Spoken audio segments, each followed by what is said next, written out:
Ada banyak orang tua yang seringkali mengeluh, saya sudah bangun setiap malam dan berdoa untuk anak-anak saya, tetapi mereka seolah-olah tidak menunjukkan adanya sebuah perubahan di dalam hidup mereka. Mereka tetap nakal, bahkan juga tidak dengar ketika dibilangi. Potong orang tua baru satu kata, mereka sudah 5-6 kata. Dan ini merupakan sebuah pergumulan yang sering kali dialami oleh setiap orang tua di dalam kehidupan bersama dengan anak-anak kita. Tidak saja hanya menjadi pengalaman Bapak Ibu, tapi juga menjadi pengalaman saya. Yang menjadi persoalan bagi kita sekarang adalah bagaimana kita bisa mendidik anak-anak kita agar mereka bisa menjadi anak-anak yang penurut. Ini menjadi sebuah pergumulan bersama. Ada satu rahasia yang kita temukan di dalam bagian pembacaan kita ini dari Matius 14 ayat 25 sampai 26. Mau tahu apa rahasianya? Jangan di-skip video ini. Tonton sampai selesai. Jangan lupa like, komen, dan subscribe. Matius pasal 14 ayat 24 sampai 26 yang kita angkat sebagai bagian untuk kita refleksikan untuk menemukan apa yang menjadi rahasia dari bagaimana cara untuk mengarahkan anak-anak kita agar mereka bisa menjadi anak-anak yang taat dan juga penurut. Kalau kita lihat dari ayat-ayat sebelumnya, menceritakan kepada kita semua bahwa setelah selesai aktivitas pelayanan yang dilakukan oleh Tuhan Yesus, Ia menyuruh murid-muridnya untuk mendahuluinya ke seberang, dan murid-murid Tuhan mengikutinya tanpa banyak tanya dan tanpa protes. Artinya bahwa mereka taat untuk mengikuti apa yang dikatakan oleh Tuhan Yesus. Sedangkan di dalam ayat 25 sampai 26, ketika Tuhan Yesus datang untuk menjumpai mereka, ada sebuah kejadian yang mendahului sebelum Tuhan hadir di tengah-tengah mereka. Bahwa dalam perjalanan mereka untuk ke seberang tadi, terjadi badai atau angin sakal yang begitu luar biasa. Murid-murid ini mereka telah berusaha dengan sekuat tenaga, dengan semampu mereka untuk mempertahankan perahu yang sementara mereka tumpangi agar tidak tenggelam. Dalam keadaan yang putus asa ini, kita menyaksikan bersama-sama di dalam ayat 25 dan 26. Dikatakan bahwa pada jam 3 malam Tuhan datang kepada murid-muridnya dengan berjalan di atas air. Tetapi ada sebuah reaksi yang terjadi. Murid-murid mereka sungguh sangat-sangat di luar dugaan. Mereka bukannya senang dengan kehadiran Tuhan Yesus pada waktu itu, tetapi malahan mereka terkejut dan berteriak bahwa yang sementara berjalan di atas air menuju kepada mereka pada waktu itu adalah hantu.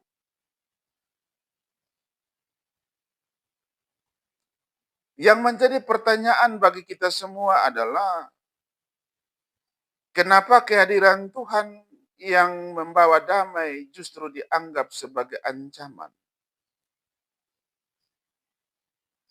Disinilah kita akan belajar tentang kenapa doa orang tua saja tidak cukup.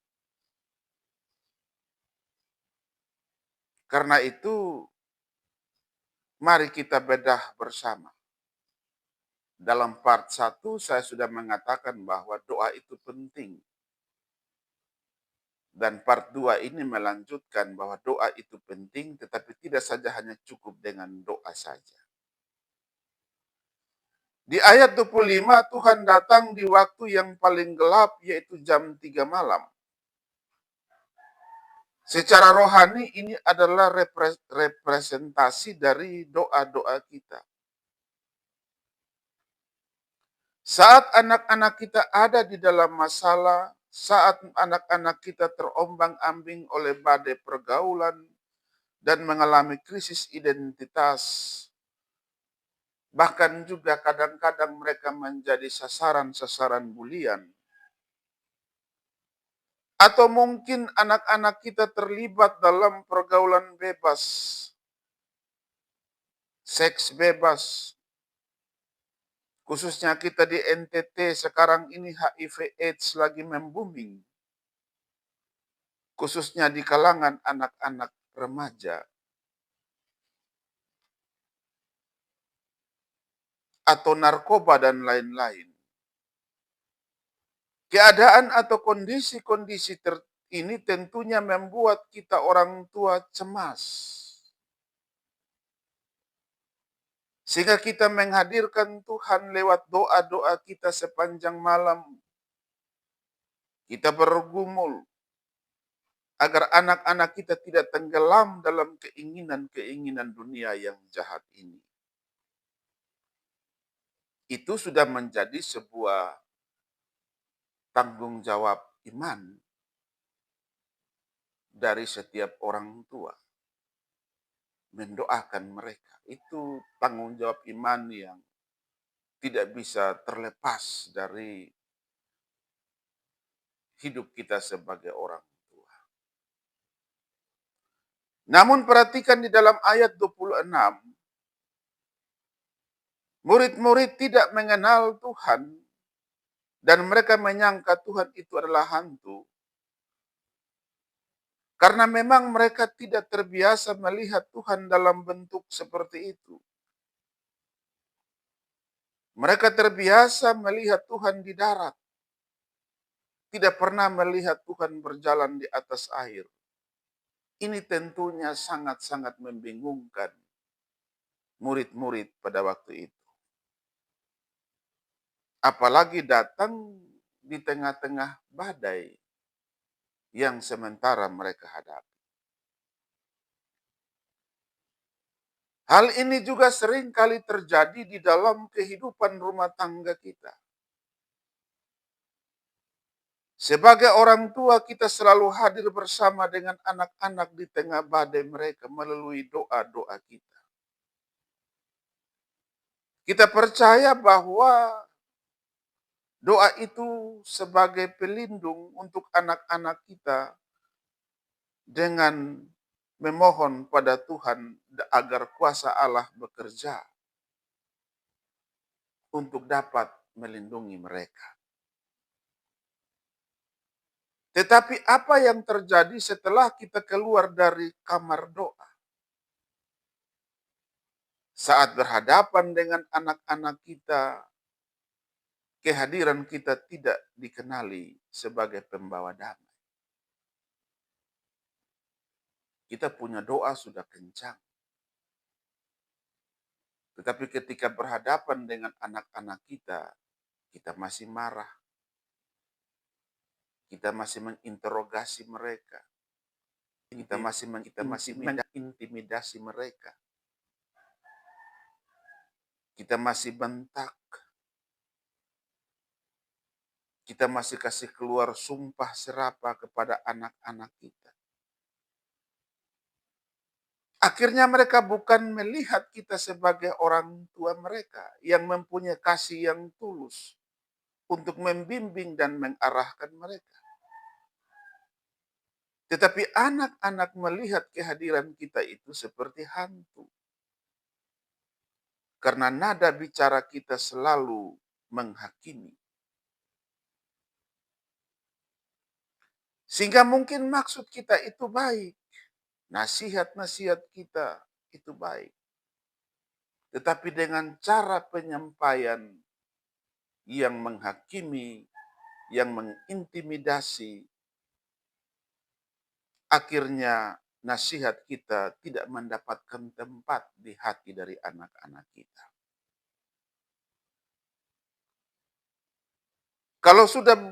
Kalau sudah begini, apa yang harus kita lakukan sebagai orang tua? Disinilah rahasia penting yang perlu untuk kita perhatikan.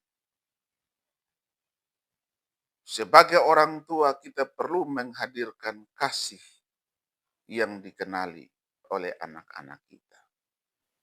Rahasia tersebut kita temukan di dalam ayat ke-27 dari teks bacaan kita ini.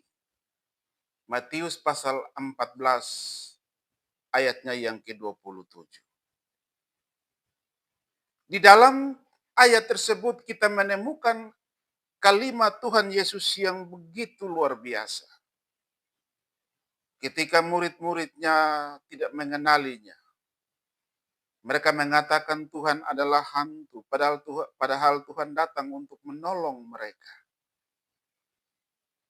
Tuhan dengan tegas mengatakan, tenanglah aku ini, jangan takut. Saudara-saudaraku yang terkasih, kalimat ini bukan hanya sekedar kalimat penghiburan semata, tetapi sebuah kehadiran yang benar-benar mengubah suasana. Kehadiran yang benar-benar mengubah situasi yang sementara dihadapi oleh murid-murid Tuhan Yesus. Hal ini juga mau mengingatkan kepada kita semua, saudara-saudara, bahwa di tengah badai kehidupan dari anak-anak yang sementara mereka alami, kehadiran kita harus mampu mengubah suasana hati anak-anak kita. Dari ketakutan menjadi tenang. Dan ini menjadi panggilan kita sebagai orang tua. Karena itu dalam ayat 27 ini memberikan kepada kita 3 rahasia besar yang harus diperhatikan oleh kita sebagai orang tua. Yang pertama, kehadiran yang menjadi jangkar. Bagi seorang anak, dunia ini terasa seperti danau yang luas, yang menakutkan. Tugas kita sebagai orang tua bukanlah hanya sekedar memastikan bahwa mereka tidak akan bertemu dengan badai. Mereka pasti akan bertemu dengan badai di dalam kehidupan mereka. Melainkan sebagai orang tua kita harus bisa memastikan bahwa saat badai itu datang, kehadiran kita sebagai orang tua harus mampu mengubah ketakutan mereka. Bukan justru kehadiran kita menjadi sumber ketakutan mereka. Ini rahasia pertama yang perlu kita perhatikan. Rahasia kedua adalah kita sebagai orang tua harus menjadi tempat yang aman dan nyaman bagi anak-anak kita. Artinya bahwa ketika anak-anak kita melakukan kesalahan atau terlibat di dalam pergaulan bebas, pergaulan yang tidak sehat, sehingga membuat mereka merasa gagal dengan kehidupan yang sementara mereka jalani. Kita sebagai orang tua harus mampu menjadi tempat perlindungan yang aman bagi anak-anak kita untuk mengamankan diri mereka dari amukan danau yang begitu mencekam. Sehingga saya mau katakan bahwa orang tua dan anak itu diibaratkan seperti teman. Jikalau kita hadir dengan penghakiman yang keras, maka kita hanya menambah deburan ombak di hati anak-anak kita. Namun ketika kita hadir dengan tangan yang terbuka, sebagai teman setia untuk mendengarkan semua cerita dan keluh kesah mereka, sambil berkata lewat sikap kita, tenanglah ayah dan ibu ada di sini untukmu. Maka kita sementara membangun mental pemenang dalam diri anak-anak kita. Ini rahasia yang kedua. Rahasia yang ketiga, Bapak Ibu dan saudara-saudara, suara kita menjadi suara batin mereka. Artinya suara yang bisa menuntun mereka kepada ketenangan, kesejukan. Kita lihat bagaimana cara Tuhan berbicara kepada murid-muridnya dengan nada yang lembut. Tuhan tidak bentak murid-muridnya, kenapa kamu tidak mengenal aku? Padahal aku selama ini bersama-sama dengan kamu.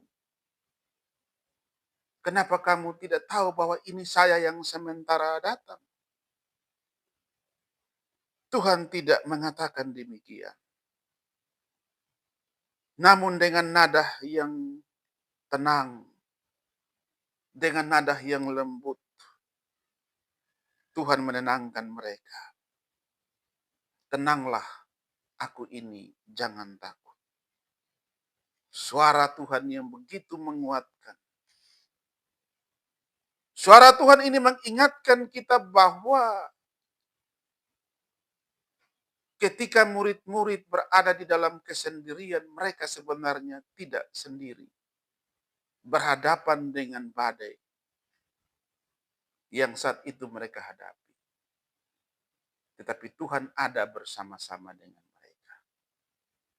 Demikian pula juga kita sebagai orang tua. Kita tidak bisa pungkiri bahwa anak-anak kita bisa saja melakukan kesalahan. Tetapi kehadiran kita bukan untuk membentak mereka, memarahi mereka. Seperti apa yang sudah saya sampaikan di awal tadi. Tapi suara kita harus mampu untuk menenangkan situasi yang sementara mereka hadapi. Karena itu orang tua yang saya kasihi dalam Tuhan kita Yesus Kristus. Dari Matius 14 ayat 26 sampai 27 ini. Mengajak kita semua untuk bersama-sama berefleksi.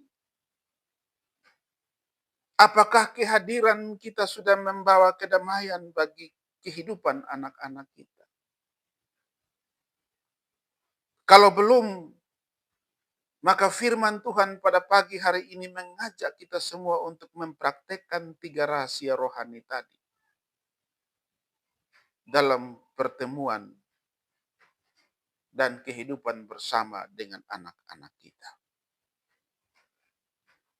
Dengan 3 rahasia tadi, saya yakin,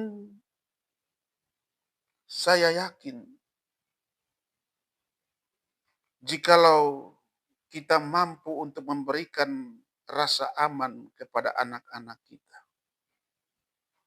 Anak-anak merasa aman karena ada orang tua yang selalu peduli dengan ombak yang sementara mereka hadapi.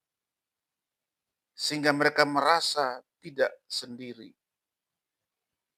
Anak-anak merasa aman untuk bertumbuh. Karena ada orang tua yang datang menemani dan mengasihi mereka melalui pendekatan yang humanis, maka itu semua akan menjadi obat penyembuh bagi rasa takut yang sementara mereka hadapi. Ini 3 rahasia penting yang harus kita perhatikan.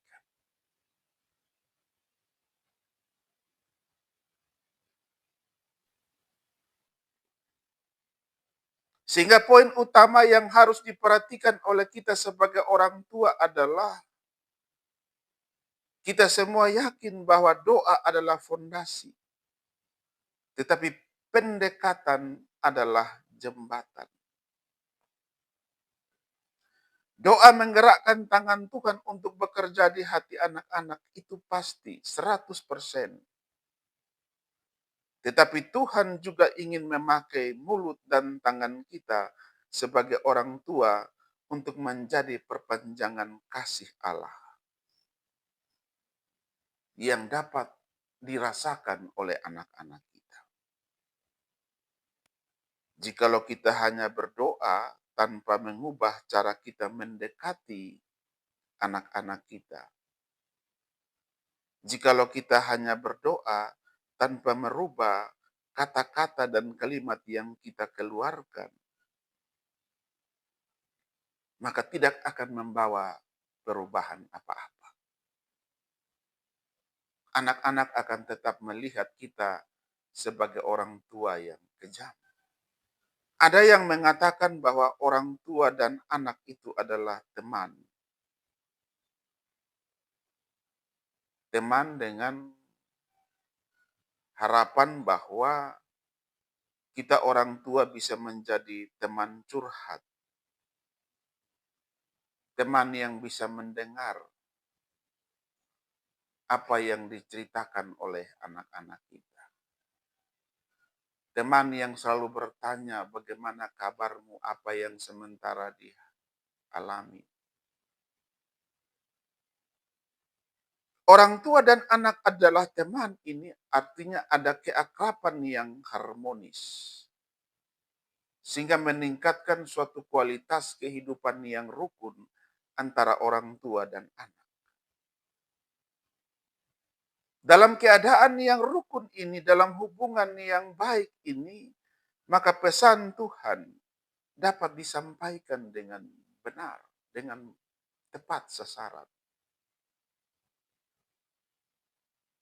Kalau kita orang tua membangun permusuhan dengan anak-anak, maka pesan Tuhan tidak akan tersampaikan kepada anak-anak kita. Karena itu pesannya penting ini. Karena itu kita perlu memperhatikan bahwa rahasianya doa itu penting, tetapi pendekatan adalah jembatan. Kita orang tua dan anak itu diibaratkan seperti teman yang bisa saling bercerita. Sehingga yang menjadi pesan dari apa yang ingin saya sampaikan, janganlah berhenti untuk mendoakan anak-anak kita. Doa itu wajib. Tapi doa itu pun juga harus diimbangi dengan menampakkan kasih yang nyata. Yang bisa dirasakan oleh anak-anak kita melalui pergaulan hidup sehari-hari. Melalui pergaulan hidup sehari-hari antara orang tua dan anak. Sehingga anak-anak tidak melihat kita sebagai hantu orang tua yang kejam. Sehingga saya mau katakan, berdoa tetap kita lanjutkan. Tapi ingat, pendekatan adalah doa yang nyata, yang langsung dirasakan oleh anak-anak kita. Jangan berhenti berdoa. Berdoa itu wajib. Tapi kita pun juga harus ingat baik-baik bahwa orang tua dan anak adalah teman. Teman bercerita, teman curhat, teman berbagi. Dan mulailah berbicara dengan penuh kasih kepada anak-anak kita. Dan berbicaralah tentang kasih Tuhan kepada anak-anak kita dengan cara yang humanis. Maka kita akan menyaksikan anak-anak kita akan diubahkan oleh kuasa Roh Kudus dengan kata-kata yang baik yang kita keluarkan. Karena itu Bapak Ibu dan saudara-saudaraku yang terkasih, bagaimana menurut teman-teman? Silakan tulis di kolom komentar. Tuhan Yesus memberkati kita semua. Shalom.